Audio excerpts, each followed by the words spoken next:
los noticieros, ¿no? ¿El servicio meteorológico? Sí, sí. Mira vos. No, pero tengo una buena. Tenés O una sea, buena. si uno busca, hay una buena Ujú. que es fruto del trabajo de compañeras. Y para profundizar en una presentación que se hizo de un pedido de informe al gobierno por violencia económica contra mujeres lesbianas, travestis y trans, estamos en contacto con nuestra querida compañera Lucy Caballero. Lucy, ¿cómo estás? Hola, ¿cómo están? Buen día. Bien, bien, acá, transitando el viernes después de un miércoles Ujú. hermoso. Cansaditos, Ah. pero felices. Totalmente. Che, antes de hablar de la presentación, balance, análisis, reflexión, algo del 24, por favor. Bueno, yo creo que el primer balance hay que hacerlo en contraste a lo que trataron de instalar, ¿no? El gobierno se ve que les molestó bastante porque hubo una preocupación por dejar en claro que había poca gente, que mucha gente no había parado. Entonces ahí les molestó bastante. Yo lo que diría es que fue un paro muy, digamos, fue una manifestación, un paro muy masivo, muy multisectorial. Creo que es una de las primeras veces que la CGT se da un trabajo importante en convocar a otros sectores. Por ejemplo, bueno, la innovación histórica de incluir también el reclamo de los alquileres adentro de las reivindicaciones de la clase obrera. Creo que fue una jornada muy positiva, de hecho tuvo sus efectos políticos de manera muy pronta. Por un lado se cae la sesión en la que se iba a discutir la ley ómnibus, más allá de todos los vaivenes técnicos, lo que hay es un trasfondo político que no les daba discutir la ley ómnibus después de la manifestación, con tan poco apoyo, y después, bueno, el llamado de los senadores de Unión por la Patria a discutir, a llamar a sesión para rechazar el decreto, digamos que eso lo hacen con la fuerza de la movilización atrás. Claro. Yo creo que es un primer un primer límite claro para el proyecto ambicioso de refundación que ellos tienen. En ese sentido me parece que es un primer paso crucial. Así que la alegría duró por lo menos hasta el día de ayer, y ahora ya pensando en lo que viene, que es la votación de la ley ómnibus y cómo vamos a seguir, ¿no? Organizándonos de cara a eso, y también a la sesión para discutir la constitucionalidad del decreto. Claro, sí, sí. Y además ellos nunca se calman. Hace algunos días Adorni habló, hizo mención de la posibilidad de en algún momento tratar el aborto. Sí, ellos no se calman, evidentemente la estrategia es provocar insistentemente a distintos sectores. En este caso eso puede funcionar también como una forma digamos, de darle algo de comer a la opinión pública que se empieza a molestar con las políticas del gobierno. Ellos no paran y por supuesto que la estrategia también es no dar respiro, y tiene que ver también con que son... con que saben que hay una militancia también que está muy difícil en este momento, digamos, encontrar el tiempo para la organización política con una crisis económica de estas características, con un proceso de desgaste tan grande, o sea que están golpeando para todos lados. Por suerte nosotras ya, a partir de lo que fue la asamblea de preparación del paro y toda la conversación que se armó entre organizaciones, ya tenemos ahí un músculo en funcionamiento para lo que venga. Pero bueno, nos da a entender que no va a haber respiro. Y esta presentación que hicieron desde Ni Una Menos y también con CAIP Abogados, Abogadas, Abogades, es un pedido de información pública. Sí, estamos pensando en cómo jugar a la estrategia jurídica de una manera que obviamente esté articulada con la acción callejera, porque no tiene sentido tampoco depositar todas las expectativas ahí, pero también de una manera que genere también una reflexión hacia la sociedad sobre lo que implica ese decreto, ¿no? Eso también es importante en relación a lo que sirve.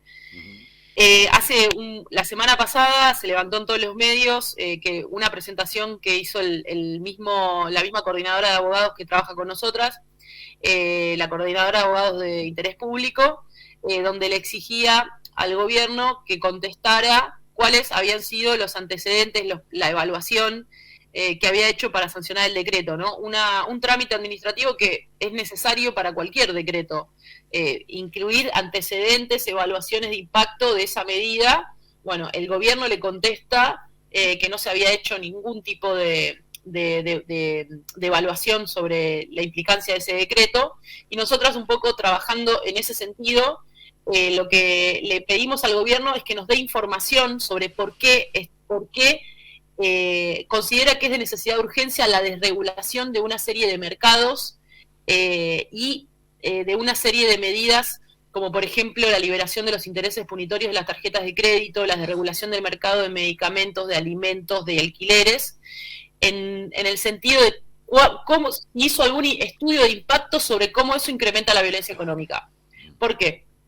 Porque lo que nosotros estamos trabajando hace tiempo desde el colectivo Ni Una Menos, pero en general, es que hoy uno de los principales problemas que tienen las compañeras de los sectores populares es que están sobreendeudadas para comprar alimentos, para comprar medicamentos. Y eso no es un problema de un sector chico de la sociedad, sino estamos hablando ya a niveles casi del 50% en algunos lugares. El 50% de la gente con problemas de sobreendeudamiento.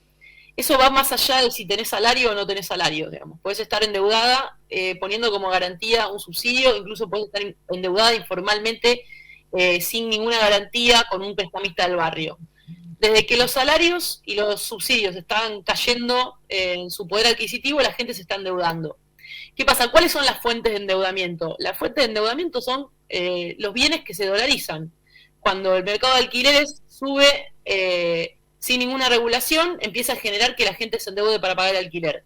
Cuando los alimentos se ponen a precio internacional, empiezan a ser fuente de endeudamiento.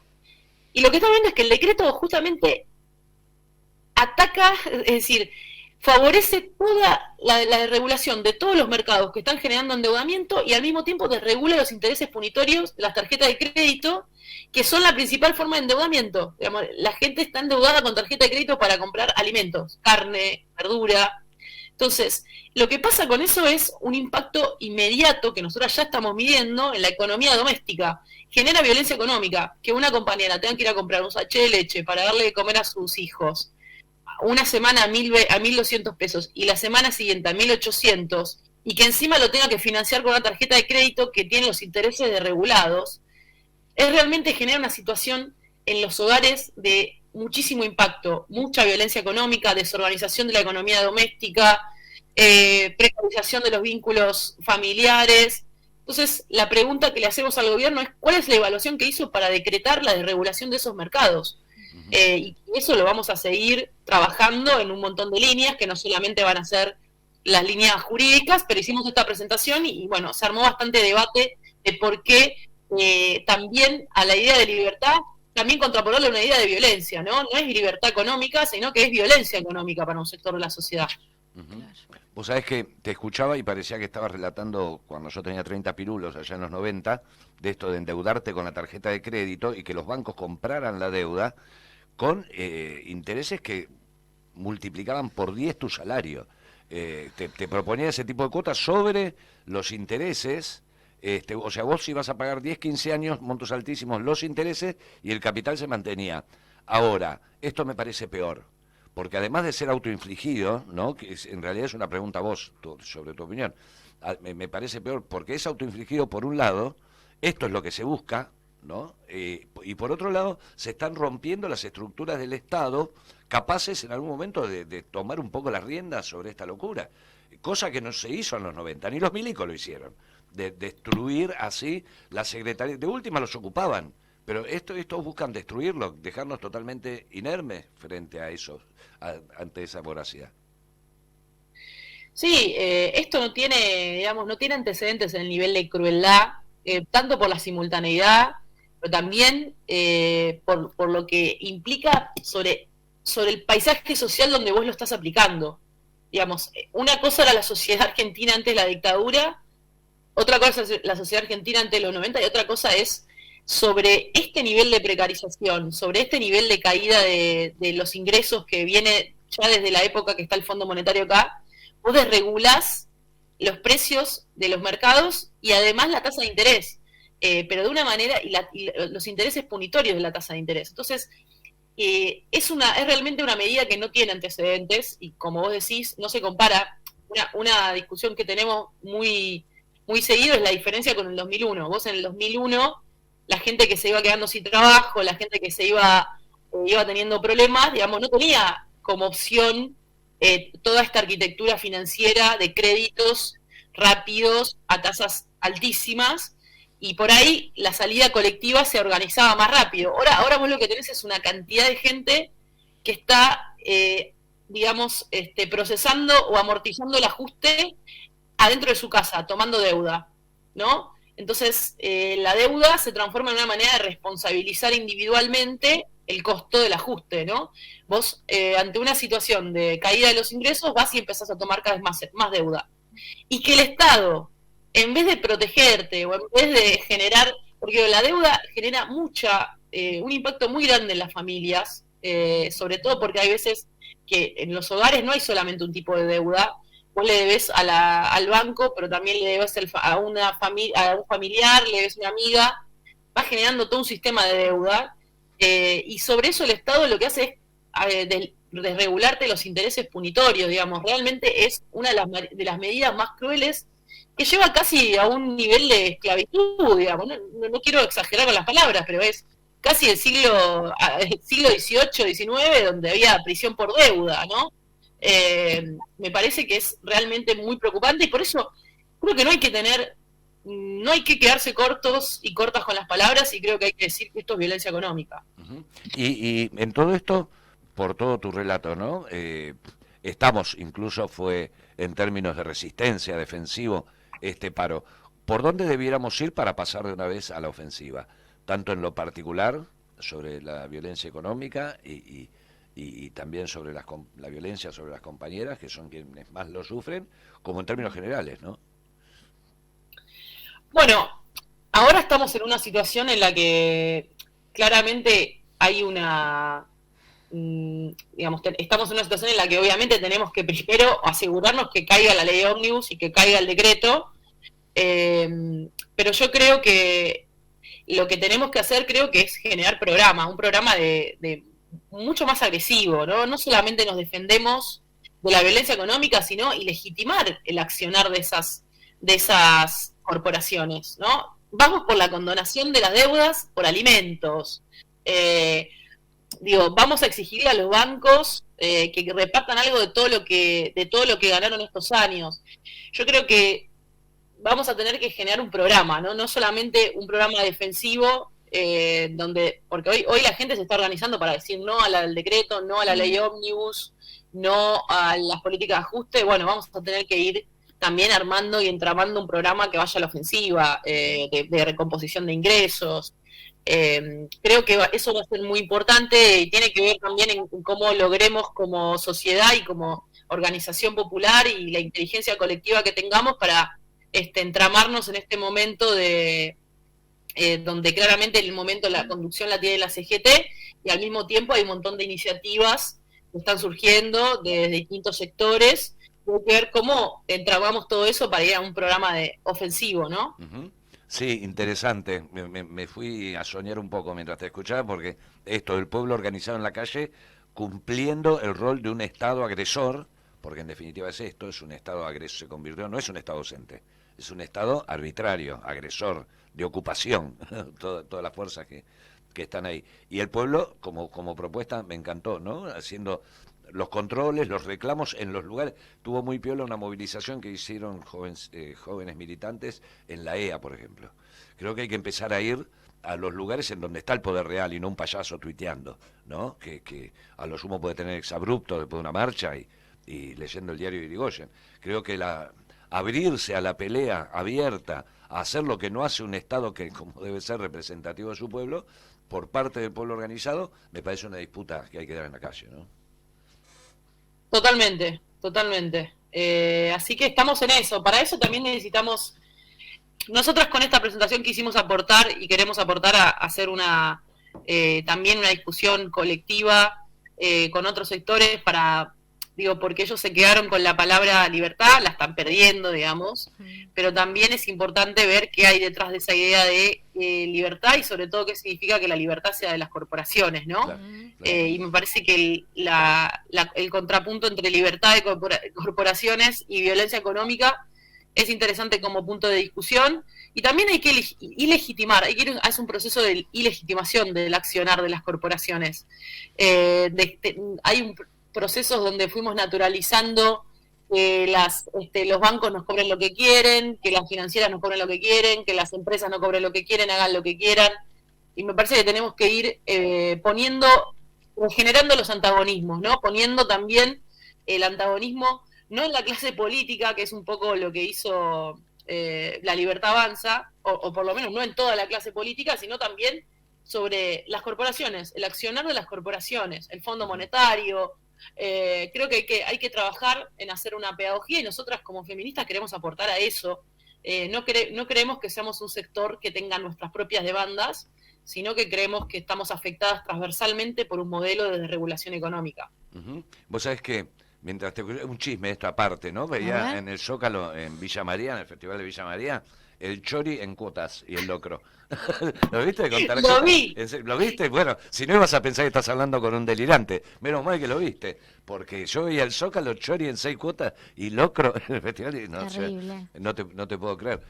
Pero al margen de esto, ¿no? El otro día, a mí me gustó el discurso, avalo todo, pero muy a la defensiva en tanto que estamos con la Constitución, que estamos con la democracia. No hace falta aclarar tanto. Acá lo que hay es una ocupación por el terrorismo internacional de mercado que cooptó al Poder Judicial primero, quiere cooptar al Poder Legislativo, y el Poder Ejecutivo le responde a pie juntillas. Entonces, ¿qué tanta defensiva me parece a veces? Si no, la democracia está rota. La democracia definitivamente está rota y empezó a romperse cuando el Poder Judicial empezó a hacer su juego para las corporaciones.